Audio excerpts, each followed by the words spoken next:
Well, 232 years ago this week, the U.S. Constitution and its profound words of "we the people" were signed and cemented as the supreme law of the land. So how would our founding fathers feel about our America and our political system today?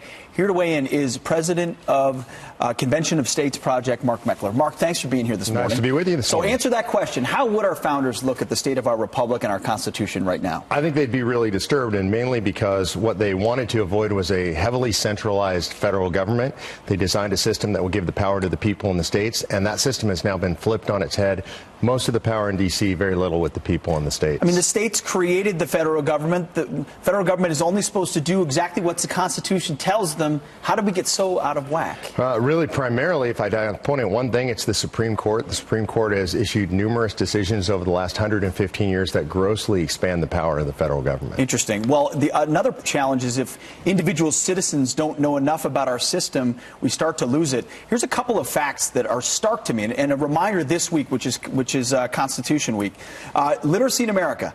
37% can't name any rights guaranteed under the First Amendment. Only 26% can name all three branches of government. It's our republic if we can keep it. Are we keeping it? Well, look, I mean, you could flip the stats on their head. So you've got 67% that do understand the First Amendment. I think that's 2/3. That's pretty darn good. The other stat scares me, but I think we can do education. I think we can flip that around really quickly. That points at our educational system that's failing us. Absolutely. Now, one other thing I want to get to is a certain section of the Constitution, Article 5. Let's put it up on the screen. It's not well understood, but people need to learn about it quick.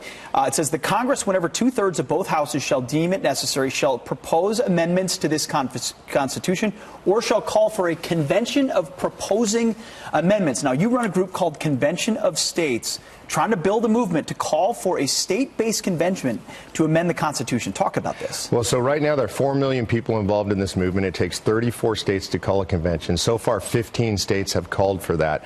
Citizens are involved all over the country. And the point is to get into convention, propose amendments to restrain this overreach by the federal government. So there's the map right now of states that have passed it, are looking at it, and proposing it. So there is a pathway to that number. You're talking about a second convention. Just like our founders held. Yeah, a little bit different than that because they can't rewrite the whole Constitution. Correct. The only thing they can do is write amendments that would restrain the federal government. Then those amendments go out to the states for ratification. It takes 3/4 of states to ratify any amendment. And what would that convention, specifically narrowly tailored, what are you trying to do? So the amendments that can be proposed to anything that would impose fiscal restraints on the federal government, maybe a balanced budget amendment, anything that would impose term limits. 85% of Americans are in support of term limits. And my favorite, anything that would limit the power or the scope of the federal government. And the left doesn't like this very much. They don't like it very much. Pretty much every leftist group in America has come out and said this would reverse 115 years of progressivism, and we say, yes, it would. It would. What's the website again for it? Conventionofstates.com. Conventionofstates.com. I'm a big fan, full disclosure, and a big fan of Mark Meckler. Mark, thank you very much for your time. Thanks for having me. We appreciate it.